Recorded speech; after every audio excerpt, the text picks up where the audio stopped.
नमस्कार साथियों, मैं हूं ज्ञानेंद्र और आप सभी का आपके अपने YouTube चैनल इंग्लिश ज्ञान पॉइंट में बहुत स्वागत है। साथियों, आज जो चैप्टर मैं लेकर के आया हूं, ये केवल लिखने की तरीके में ही इम्प्रूव नहीं करेगा, बल्कि बोलचाल की भाषा में भी बहुत ही अच्छा अनुभव कराएगा। तो साथियों, आज का चैप्टर जो है ये एग्जाम बेस से भी बहुत ही महत्वपूर्ण है। 2 नंबर का आता है हाई स्कूल में, और कॉम्पिटिटिव एग्जामिनेशन में अगर देखा जाए तो इसका अहम योगदान होता है। 2-4 क्वेश्चन तो हर एक कॉम्पिटिटिव एग्जामिनेशन में दिए ही गए होते हैं। तो साथियों, इस चैप्टर का नाम है पंक्चुएशन। इस चैप्टर का नाम है पंक्चुएशन। सबसे पहले हम ये जानेंगे कि पंक्चुएशन होता क्या है। तो पंक्चुएशन होता क्या है, ये जब हम किसी भाषा को लिखते हैं, विराम चिन्हों का प्रयोग करते हैं और कैपिटल लेटर का यूज करते हैं, तो उचित विराम चिन्हों का सही से प्रयोग ही पंक्चुएशन कहलाता है।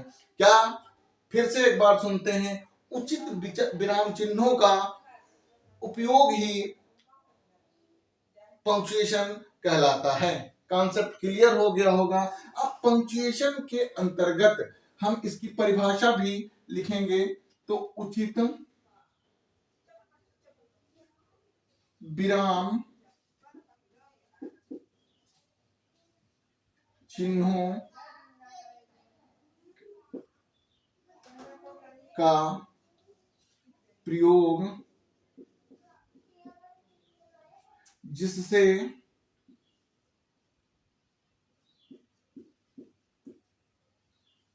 वाक्य का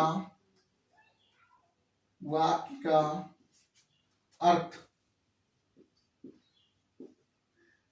स्पष्ट होता हो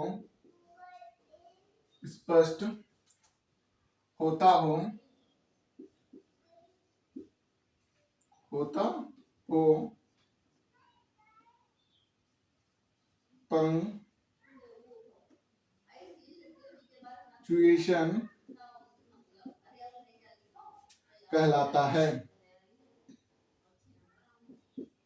पंक्चुएशन कहलाता है। जैसे देखते हैं, कोई भी सेंटेंस लिख दिया जाए,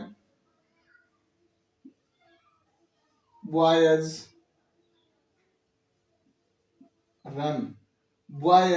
रन। अब इसका अर्थ है लड़के दौड़ते हैं, लेकिन जब हम यहाँ पे चिन्ह लगा देते हैं, अल्पविराम लगा देते हैं, तो कामा लगा देते हैं, इस चिन्ह को हम क्या बोलते हैं? कामा बोलते हैं। तो इस चिन्ह का जब हम प्रयोग कर देते हैं तो ये पंक्चुएट हो जाता है, और अब इसका अर्थ बदल जाता है। इसका अर्थ है लड़कों भागो, लड़कों दौड़ो। तो उचित विराम चिन्हों का सही से प्रयोग जिससे वाक्य का अर्थ स्पष्ट होता हो ही पंक्चुएशन कहलाता है। कॉन्सेप्ट क्लियर हो गया होगा। अब हम आपको आगे लेकर चलते हैं कि ये कितने प्रकार के वाक्य वो चिन्ह होते हैं। ये कितने प्रकार के चिन्ह होते हैं। तो नंबर 1 पे आता है आपका फुल स्टॉप। कौन सा आता है बेटा? फुल स्टॉप आता है। इसका चिन्ह क्या होता है? इंग्लिश की भाषा में यह चिन्ह होता है। फुल स्टॉप हो गया। और दूसरा आता है, दूसरे नंबर पर कॉमा आता है। क्या आता है बेटा? कॉमा। तो कॉमा का चिन्ह होता है ये। और तीसरे नंबर पर आपका जो है कौन सा चिन्ह आता है? तो इन्वर्टेड कॉमा या कोटेशन मार्क। कोटेशन मार्क बोलते हैं।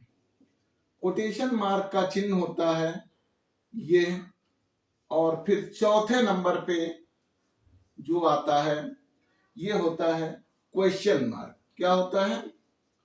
Question mark. और इसका जो चिन्ह होता है, प्रतीक होता है, ये होता है। और 5वें नंबर पे जो चिन्ह आता है या प्रतीक आता है वो होता है एक्सक्लामेशन मार्क। कौन सा? Exclamation mark. तो एक्सक्लामेशन मार्क का पहचान होता है ये चिन्ह। और नेक्स्ट है 6 नंबर पे, इधर लिखे दे रहा हूं। 6 नंबर पे आपका आता है डैश का यूज होता है, छोटा सा। ये इसको जो है हम क्या बोलते हैं? डैश बोलते हैं। क्या बोलते हैं? डैश बोलते हैं। और फिर 7 नंबर पर आता है हाइफन। क्या आता है? हाइफन आता है। ये जो है बिल्कुल छोटा सा लगाया। डैश जो है थोड़ा सा बड़ा होता है। डैश क्या होता है? छोटा, थोड़ा सा बड़ा होता है। और हाइफन जो होता है ये थोड़ा सा छोटा होता है। और नंबर 8 पर हम आते हैं। तो नंबर 8 पे आपका आता है कॉलन। क्या आता है? कॉलन आता है। और इसका चिन्ह होता है 2 बिंदियां। 2 बिंदियां लगा देते हैं। इनको हम क्या बोलते हैं? कॉलन बोलते हैं। क्या बोलते हैं? कॉलन बोलते हैं। और फिर नेक्स्ट आता है 9 नंबर पर अपस्ट्रॉफ। क्या आता है? अपस्ट्रॉफ। अपस्ट्रॉफ को हम ऊपर कामा लगा देते हैं, इसको अपस्ट्रॉफ बोलते हैं। और नंबर 10 पर आपका आता है पैरेंटाइज। क्या बोलते हैं? पैरेंथेसिस बोल दो या ब्रैकेट बोल दो। क्या बोलते हैं? पैरेंथेसिस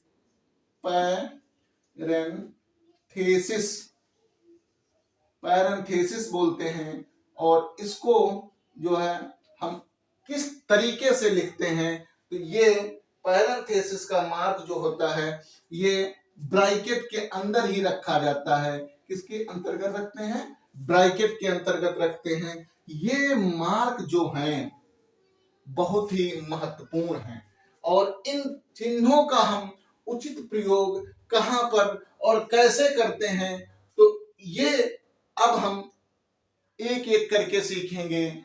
और आगे कहां पर कैसे इनका प्रयोग होगा यह सीखेंगे। तो आइए देखते हैं। इसको रफ कर देते हैं। आप सभी लोग इसको नोट भी कर लेना, क्योंकि हाई स्कूल की क्लास से लेकर के 9th की क्लास, हाई स्कूल की क्लास से लेकर के और कॉम्पिटिटिव एग्जामिनेशन तक पंक्चुएशन बहुत ही अधिक मात्रा में पूछा जाता है। क्योंकि उचित विराम चिन्हों का प्रयोग यदि इधर से उधर हो जाता है तो अर्थ का अनर्थ हो जाता है। सबकी समझ में आ गया होगा। अब देखिए हम नंबर 1 फुल स्टॉप लिखेंगे। क्या लिखेंगे? फुल स्टॉप का हम कहां पर प्रयोग करते हैं?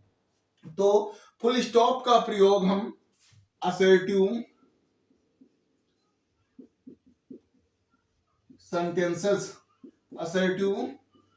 सेंटेंसेस तथा इंपरेटिव सेंटेंसेस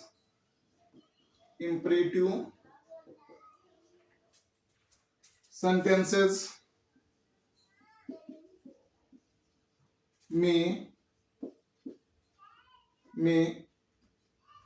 फुल स्टॉप जिसका प्रतीक होता है वाक्य के पूर्ण होने के बाद में एक बिंदी रख दी जाती है।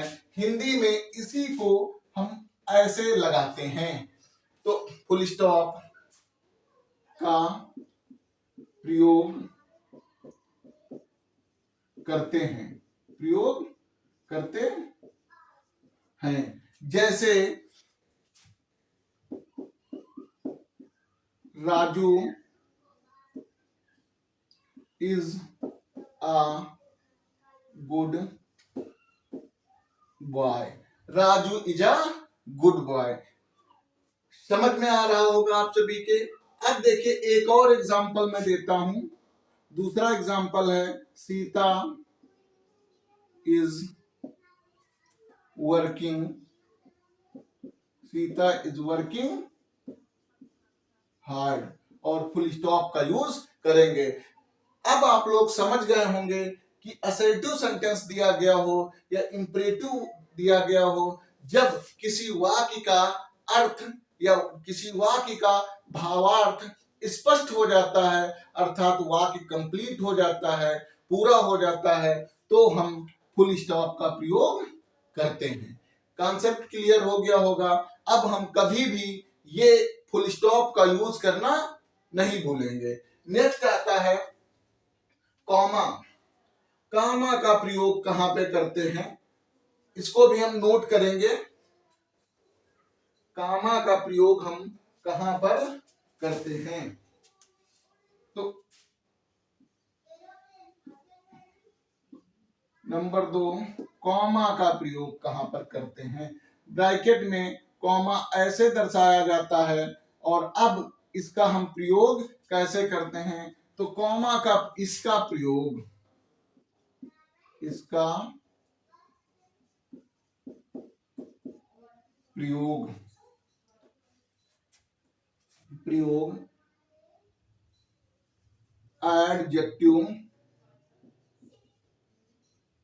एडजेक्टिव्स कई होने पर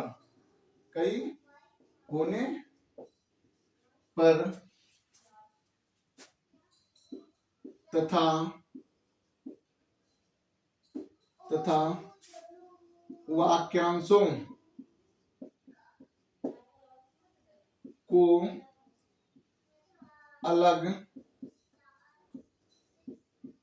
करने के लिए क्या करते हैं। अब देखिए इसका प्रयोग एडजेक्टिव्स कई होने पर तथा वाक्यांशों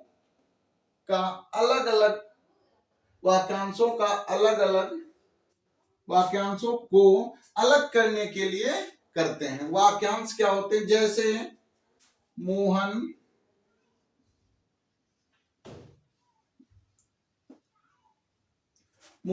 इज माई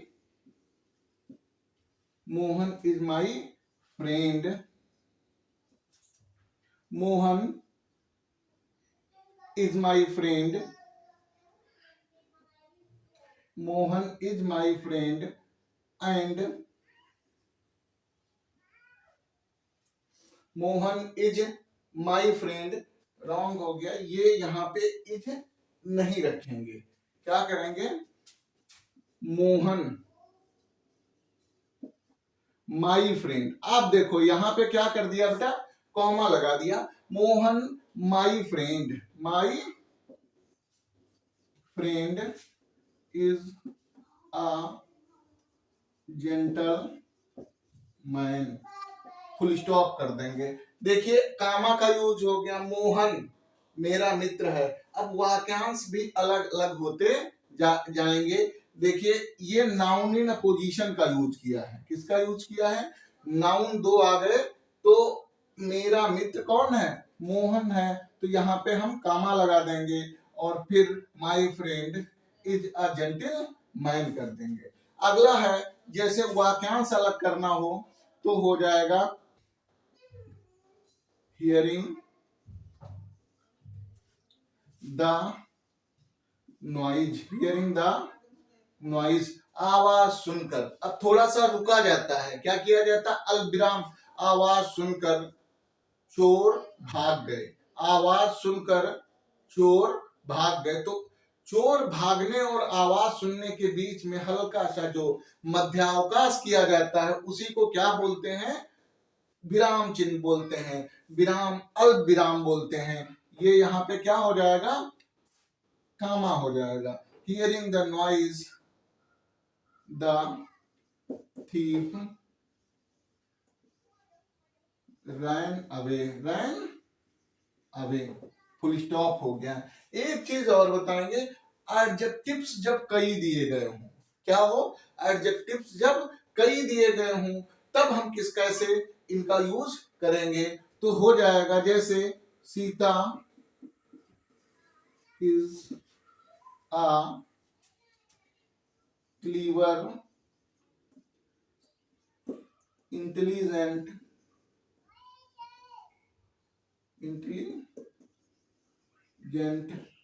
and beautiful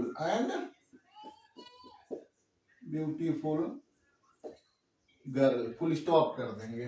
देखिए क्लीवर, इंटेलिजेंट और ब्यूटीफुल ये एडजेक्टिव्स थे, और एडजेक्टिव्स को जब एंड से जुड़े हों तो एंड के पहले जो भी होंगे उनमें हम क्या करते, क्लीवर है, इंटेलिजेंट है, तो क्लीवर और इंटेलिजेंट के बीच में हम कामा लगा देंगे। कामा का यूज आप लोग सीख लिए। इसके बाद आते हैं इन्वर्टेड कामा का यूज। किसका सीखेंगे, इन्वर्टेड कामा का यूज कहां पर करते हैं ये देखेंगे।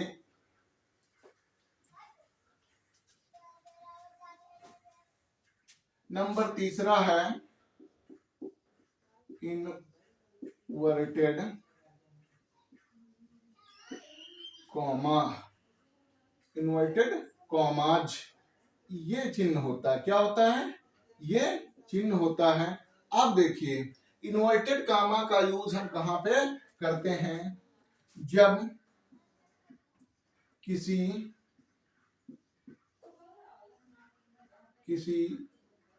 बात को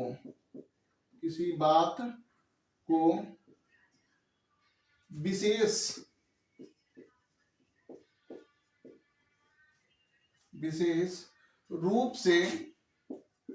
रूप से प्रकट करना हो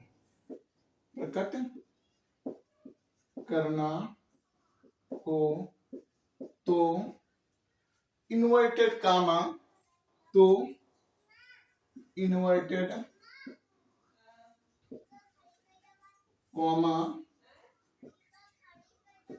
का प्रयोग करते हैं। इन्वर्टेड कामा का प्रयोग करते हैं। अधिकांशतः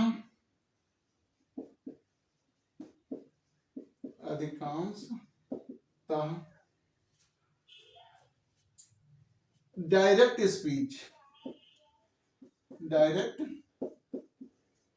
स्पीच के वाक्यों में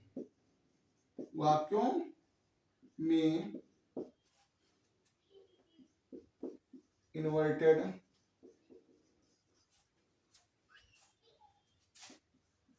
कॉमा का प्रयोग देखने को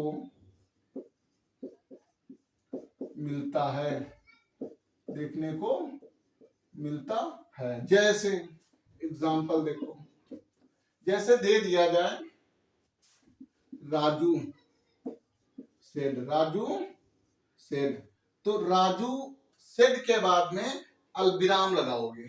अब हम यहीं से बेटा क्या शुरू करेंगे, इन्वर्टेड कामा शुरू करेंगे, क्योंकि क्वेट है, राजू ने कहा। अब उसकी बात को हम प्रकट कर रहे हैं, क्या कर रहे हैं, उसकी बात को प्रकट कर रहे हैं, इसलिए इन्वर्टेड कामा का प्रयोग करना पड़ेगा। तो Raju said Mohan is a good boy, Mohan is a good boy. Inverted comma बंद कर देंगे। एक चीज और बताऊंगा, जब कभी आप इन्वर्टेड कामा लगाएंगे तो हम जब वाक्य की स्टार्टिंग करेंगे या वाक्य की शुरुआत करेंगे तो जो भी नाउन लिखेंगे या जो भी वर्ब लिखेंगे, कुछ भी लिखेंगे, जो वर्ड लिखेंगे उसका पहला जो अक्षर होगा वो कैपिटल लेटर में होगा। जैसे यहाँ पे क्या किया गया, एम को कैपिटल कर दिया गया। अर्थ होता, रवि होता, सीता होता, गीता होता, गो होता, वर्ब है, तब भी यहाँ पे हम क्या करते, कैपिटल लेटर। जैसे मीरा सेड कामा लगाओगे, और फिर लिखोगे तो ये क्या हो जाएगा, गो गो आर सिट। मीरा ने कहा जाओ अथवा बैठो, जाओ अथवा बैठो। तो इस तरीके से हम समझ गए कि इन्वर्टेड कामा का प्रयोग कहाँ पे किया जाता है। तो इन्वर्टेड कामा का प्रयोग डायरेक्ट स्पीच के वाक्यों को लिखने के लिए किया जाता है, या तो किसी व्यक्ति के द्वारा कहे गए कथन को स्पेशलाइज करने के लिए, स्पेशलाइज करने के लिए इन इन्वर्टेड कामा का प्रयोग करते हैं। समझ में आया नहीं आया? नेक्स्ट है, अगला है क्वेश्चन मार्क। कौन सा मार्क है? क्वेश्चन मार्क का प्रयोग हम कहां पर करते हैं ये देखते हैं। नंबर चौथा,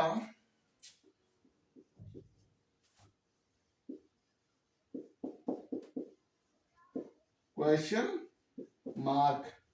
ये इसका चिन्ह क्या होता है? ये चिन्ह क्या होता है बेटा? ये होता है क्वेश्चन मार्क। इसका प्रयोग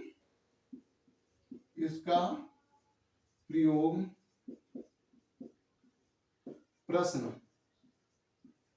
पूछने के लिए, प्रश्न पूछने के लिए किया जाता है। जैसे where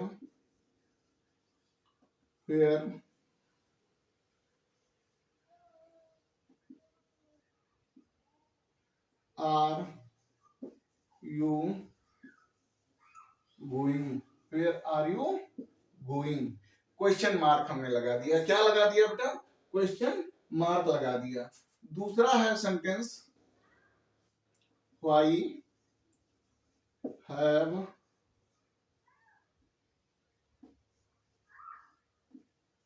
have you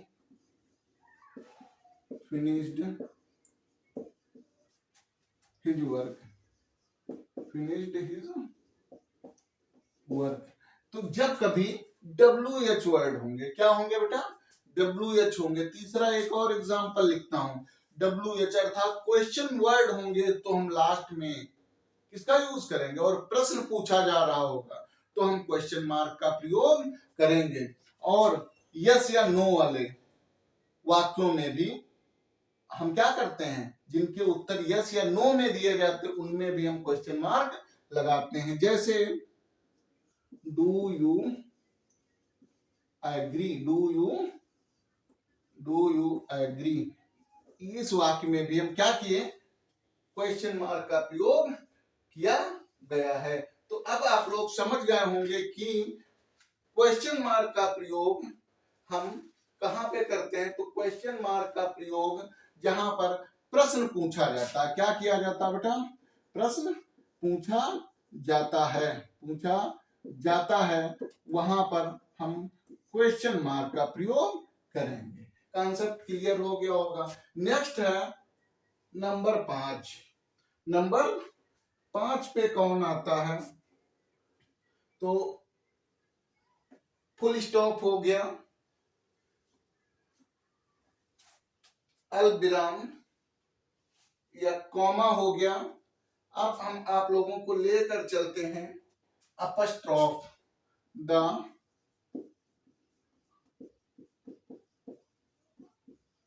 अपस्ट्रॉफ का प्रयोग हम कैसे करेंगे? अपस्ट्रॉफ होता क्या है? तो इसका प्रयोग, इसका चिन्ह कैसे लगता है ये भी बता दें।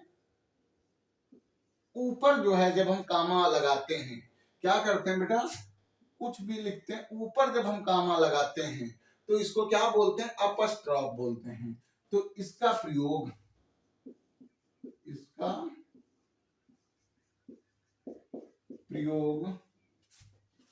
का की के अर्थ में, का की के अर्थ में तथा स्वामित्व प्रकट करने के लिए, स्वामित्व प्रकट करने के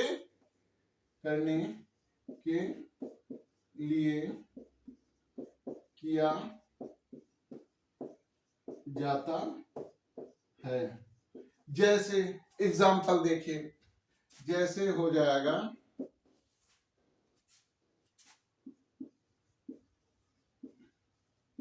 Mohan's brother is going to Lucknow. Mohan's brother is going to Lucknow. अब देखो, मोहन का भाई संबंध बताता नहीं बताता, स्वामित्व बताता है। जैसे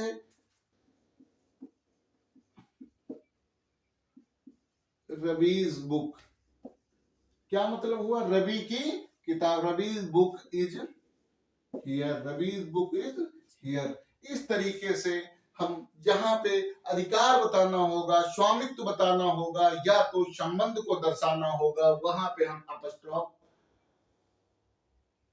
मार्क का प्रयोग करते हैं। समझ में आया नहीं आया बताइए। अगला है, अब देखिए हमने आज सीखा क्या क्या। थोड़ा सा वर्क देते हैं।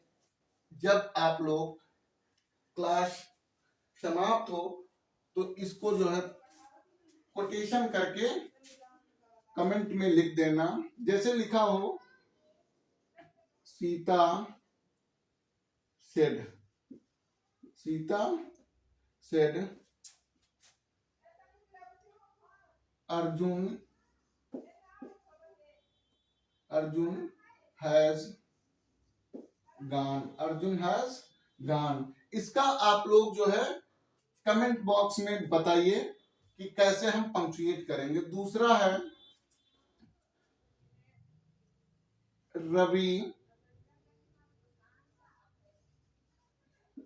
Ravi said to me I know you. इन दोनों सेंटेंसेस को बताइए। आज बेटा हमने पढ़ा क्या क्या है? तो आज हमने पढ़ा फुल स्टॉप का यूज। फुल स्टॉप का यूज हम कैसे करेंगे, नंबर 2। नंबर तीसरा है कामा, दूसरा है कॉमा, और नंबर 3 पे इनवर्टेड कामा। किसका?